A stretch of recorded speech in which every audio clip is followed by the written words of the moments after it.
Thanks for checking out Chamber Web TV. This is Cambridge Votes 2014, a conversation with the candidates for the October 27th municipal election.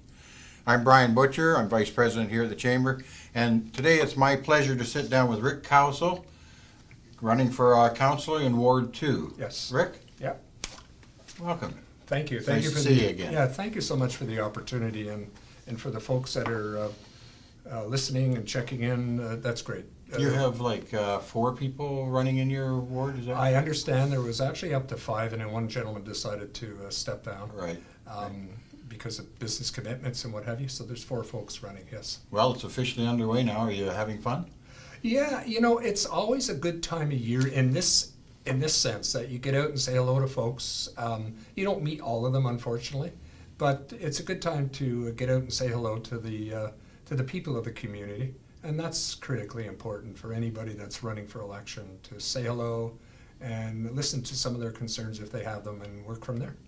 Well, you know what? It's a great exercise. You've been around the bend for Yes. a while, and Yes, I have. you know what the procedure is. So Yeah. I'm sure it's going to work out for you. Yeah. I've got to ask you a question though first. Why are you running?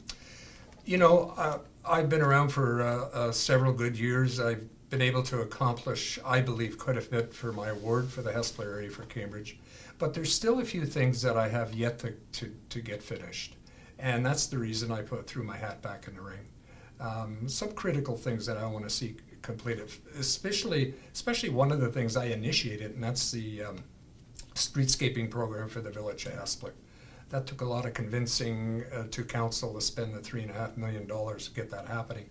So I'm quite excited about that, and I want to see that come to fruition for sure. Well, downtown Hespeler is certainly moving, and isn't It's starting to move see some forward. big changes there. Yeah, in the right direction, so that's great. So, what do you see as the single biggest issue facing Cambridge and all municipalities in Ontario? It's an interesting question, because one of the things that we're stuck with all across the province is our infrastructure scenario. We have gaps. The city sits right now with about a $160 million gap in infrastructure. And that is the repairs to the roads, the sewage underneath the roads, the piping, and all that good stuff, or bad stuff. All the whatever. stuff we don't All see, the but stuff we you better don't count see. on. But you have to have. 160 million, people say, oh my God. But you know what? That's not unusual, and it's not as high as some other municipalities across Ontario. It all falls on the back of the taxpayer, local taxpayer. What we've been trying to do through AMO and through FCM is to get the provincial government and the federal government involved in that aspect. Because you know what? We need help. I mean, we can do it. Tomorrow we can go out, City of Cambridge can go out quickly and borrow, debenture, 160 million. Provincially and legislated, we can borrow up to 420 some odd million dollars if we wanted to. That's our credit limit, so to speak.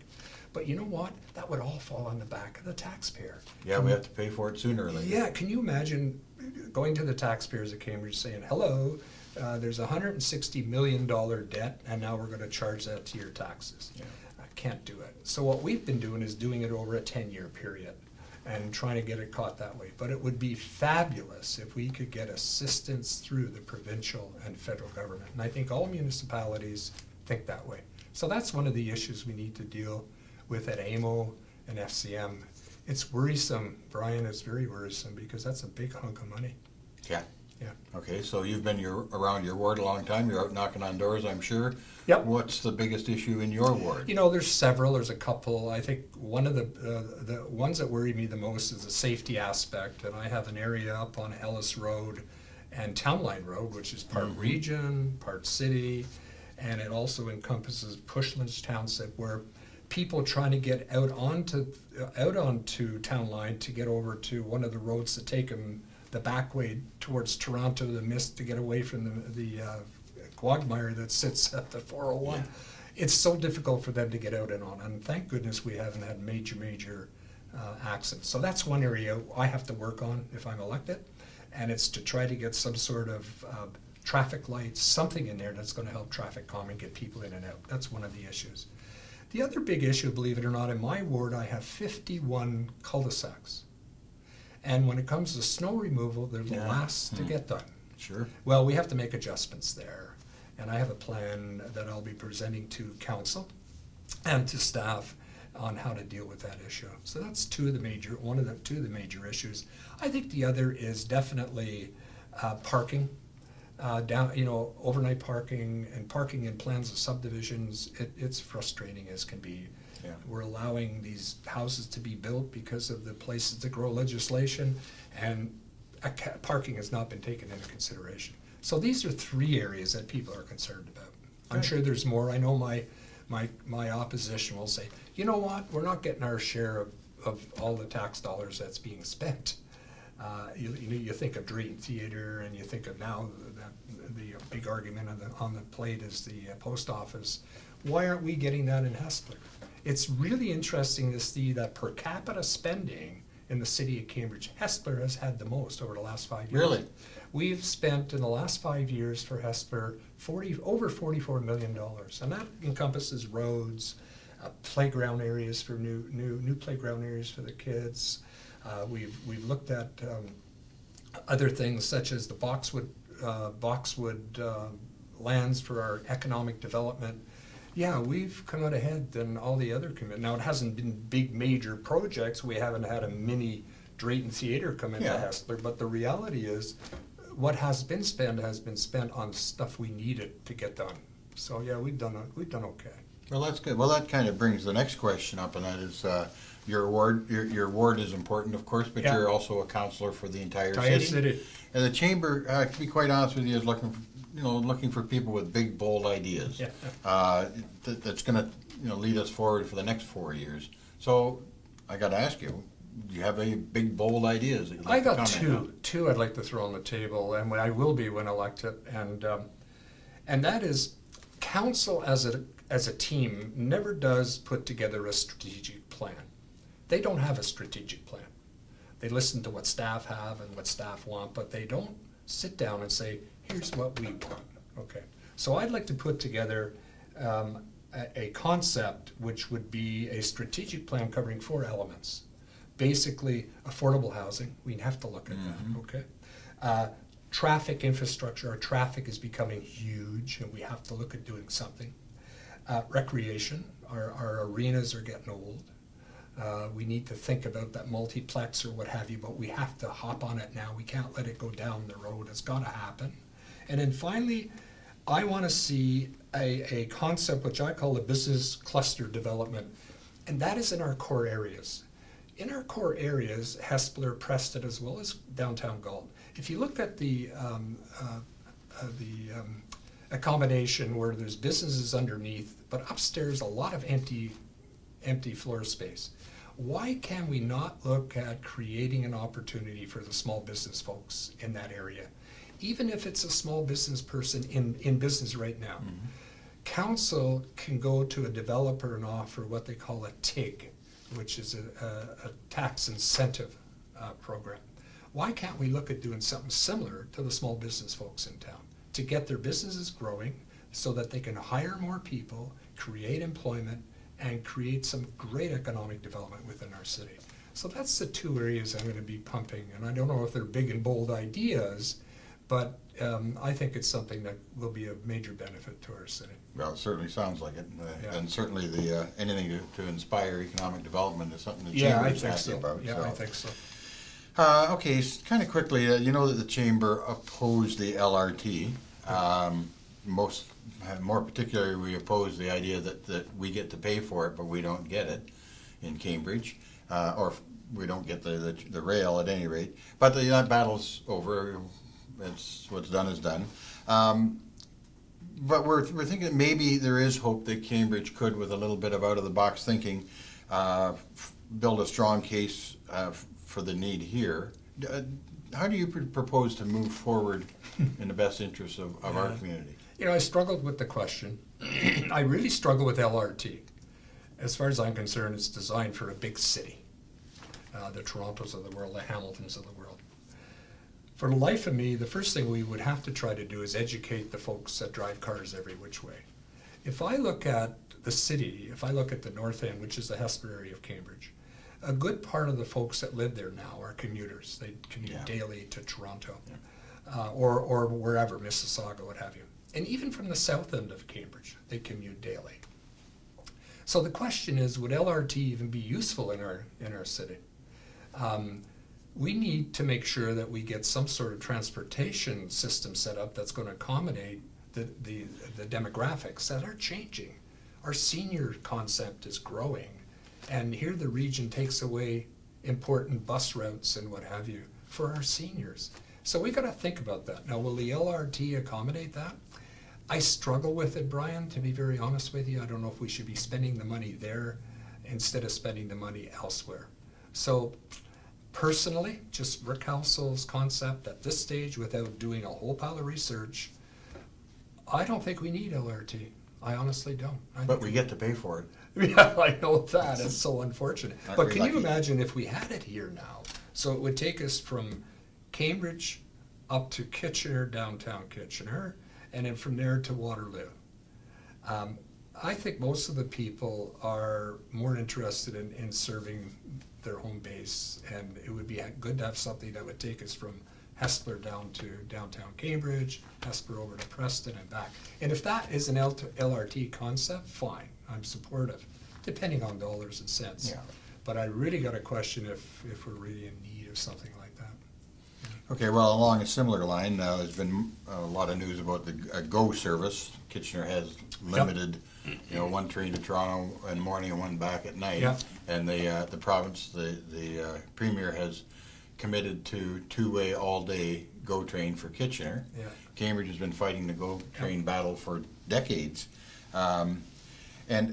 And it seems that Cambridge has a good case because it would be substantially less expensive to have GO to Toronto from Cambridge.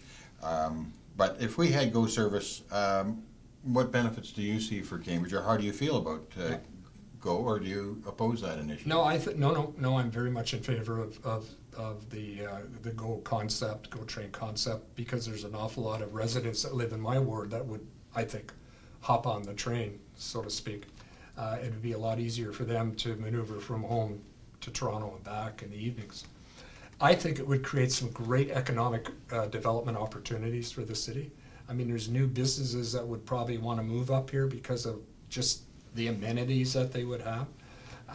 But because of the drive there and back by automobile, maybe puts a little bit of a damper on that thought.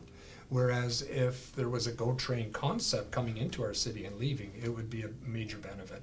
So it would benefit the residents who are taxpayers of our city and the province, by the way, and then it would benefit an opportunity for new development, economic development within our community. So I'm very much in favor of the GO train. It's something that is I think, critical for the future of this area. Okay. For sure. And where do you see Cambridge in 25 years? I see us alive and well. I don't see us, though, having our own level of government.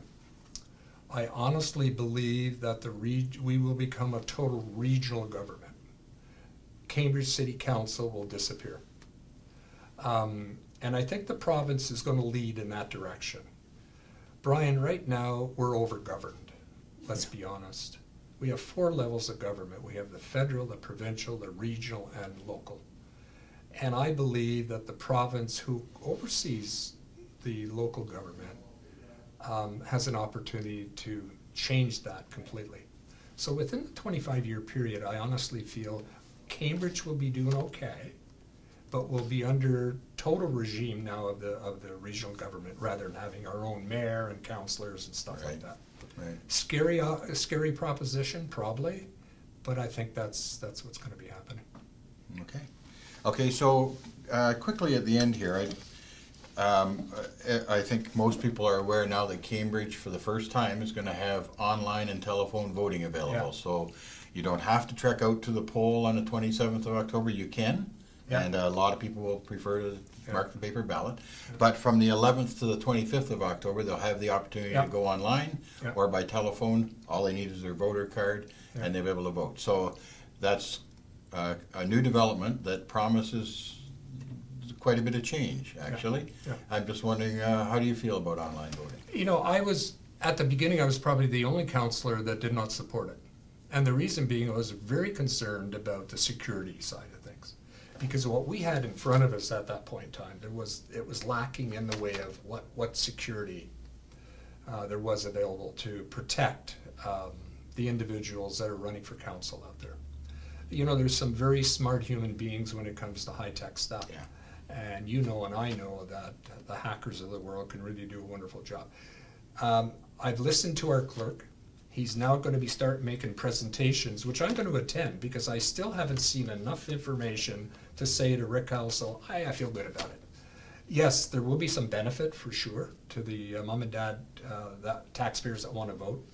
But is it secured enough yet, Brian? I don't know. I honestly don't know. However, I think the city would be remiss to put something through if there wasn't the security angle.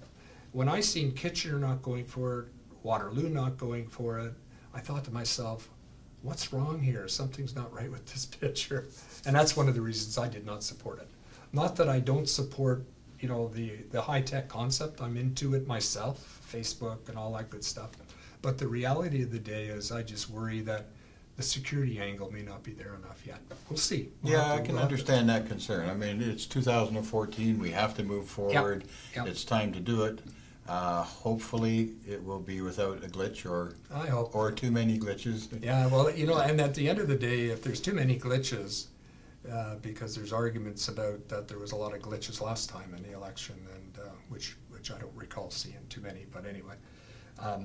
If there is a lot of glitches, then, it was a lesson not well learned, so Yeah. there we go. Yeah, there you go. Okay, before we wrap up, Rick, is there anything that you'd like to say to your constituents?